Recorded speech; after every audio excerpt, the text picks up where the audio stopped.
Nilai dan budaya perusahaan membantu memecahkan paradoks manajemen modern. Kepemimpinan dan strategi bisnis tetap sangat fleksibel, tapi pada saat yang sama bisa sangat berbeda. Hal ini memerlukan kemampuan untuk mengumpulkan high performance team dengan memberikan keragaman dalam budaya organisasi. Hai, saya Rinda Adriana dari Magister Sains Manajemen Universitas Erlangga, dan inilah pembahasan saya, Compliance, Global Ethos, and Corporate Wisdom Value Strategies as an Increasingly Critical Competitive Advantages. Nah, sekarang kita masuk ke pembahasan pertama. Jadi, kira-kira bagaimana sih pendekatan paling strategis yang bisa dilakukan oleh perusahaan untuk menghadapi tantangan di masa depan? Nah, di sini ada dua hal yang perlu diperhatikan oleh perusahaan. Yang pertama adalah value, dan yang kedua adalah corporate culture, di mana kedua hal ini akan menjadi pendorong utama untuk mengembangkan berbagai keunggulan kompetitif perusahaan di masa depan. Nah, dalam menghadapi tantangan multidimensi ini, perusahaan perlu menemukan jawaban atas keempat perkembangan makrodimensi agar bisa membentuk pasar masing-masing. Yang pertama, perusahaan perlu menyikapi bagaimana percepatan dari segala aspek dalam menjalankan bisnis mereka. Yang kedua, perusahaan perlu belajar bagaimana bereaksi terhadap keunggulan kompetitif mereka.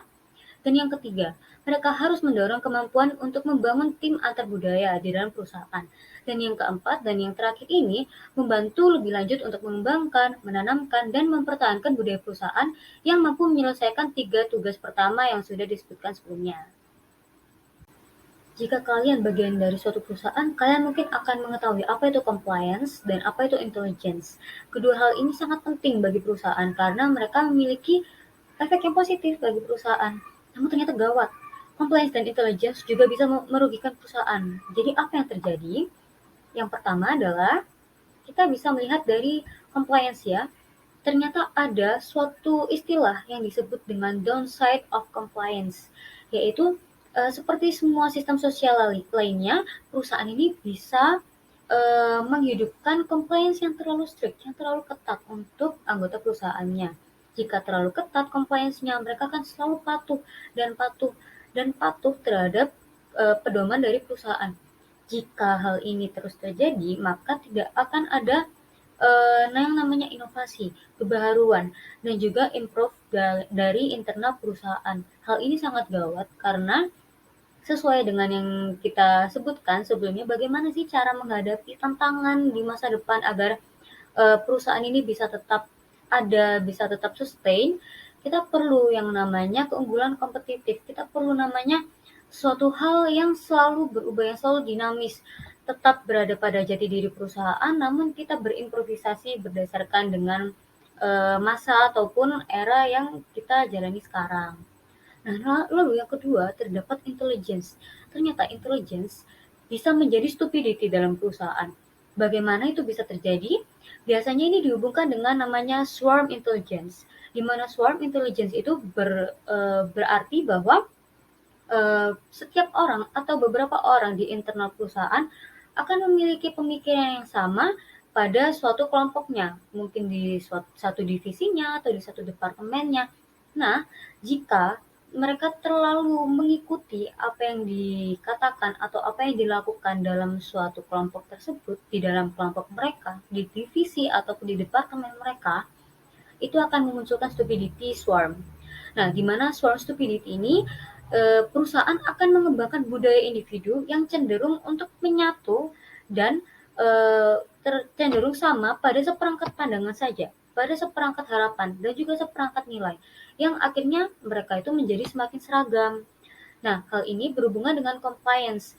Jika compliance dan juga swarm stupidity ini akan beriringan, berjalan sama, seperti yang kita sebutkan tadi, kita akan kesusahan untuk improve dan juga melihat peluang, melihat seluruh opportunity yang ada di pasar sehingga kita tidak bisa mengikutinya, sehingga tidak akan ada yang namanya inovasi dan kita mungkin sebagai perusahaan akan kesusahan untuk tetap sustain di pasar.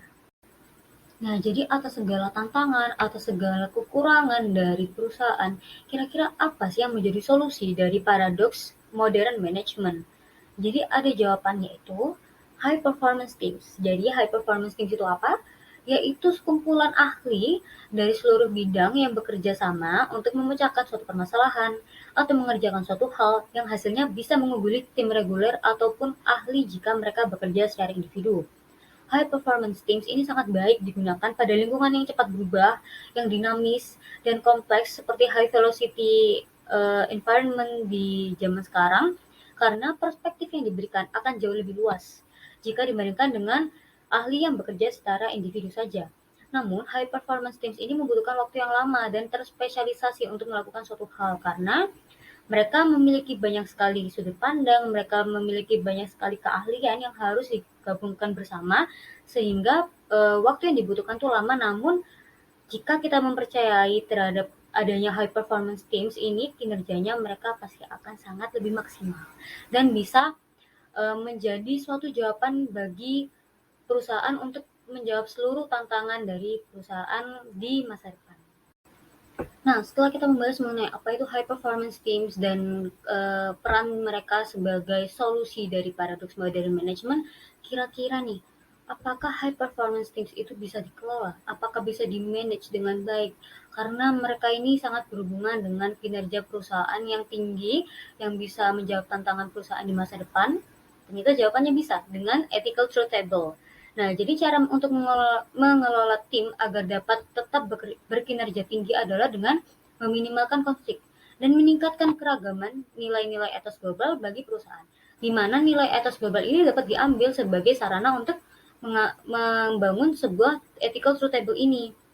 Nah, dalam adaptasi ethical truth table dari Wittgenstein pada 1989, tabel ini tidak hanya menentukan budaya perusahaan yang sehat dan secara etis, tapi mereka juga meneliti tentang model bisnis, tentang tujuan substansial, dan juga tujuan yang dapat menghasilkan manfaat yang sesuai dengan nilai-nilai etos global.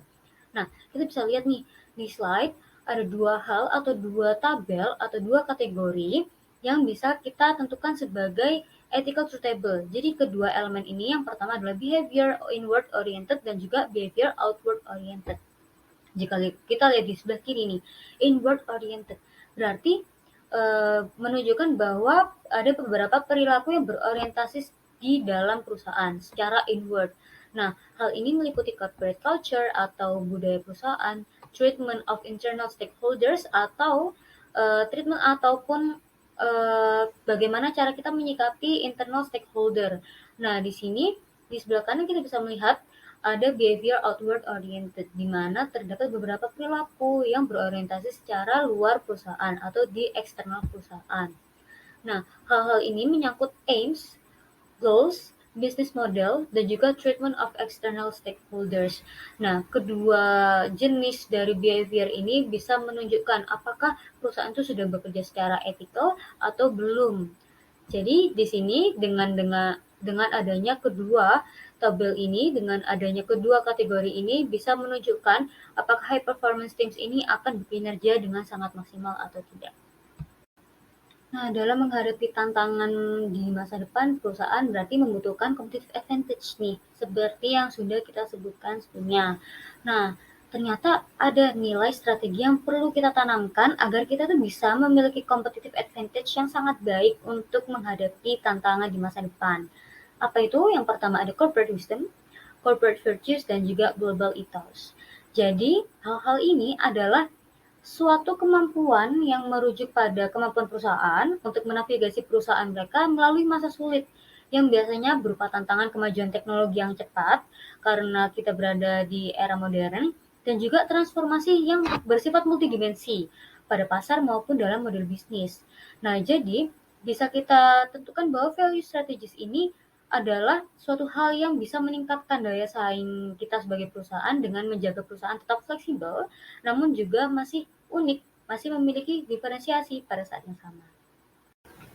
Jika pembahasan tanpa kasus atau tanpa contoh mungkin akan sedikit membosankan atau sedikit garing, jadi saya akan membahas mengenai salah satu perusahaan yang bisa menggambarkan seluruh pembahasan kali ini, yaitu Technology House Crayola Brighten Its Brand. Nah, di sini kita bisa tahu nih Crayola. Dan kita hubungkan sama gambar di slide. Ada krayon, ada gambar. Jadi Crayola ini benar sebagai perusahaan krayon terkemuka di Amerika. Mungkin kalian di Indonesia juga pernah menemui produk ini, mungkin di toko buku atau di stationery. Nah, di sini Crayola itu sangat terkemuka dan sangat terkenal dari zaman dulu banget. Namun ternyata mereka dihadapkan pada suatu situasi yang tidak pernah mereka bayangkan sebelumnya, yaitu fenomena KGOY atau Kids Growing Older Younger.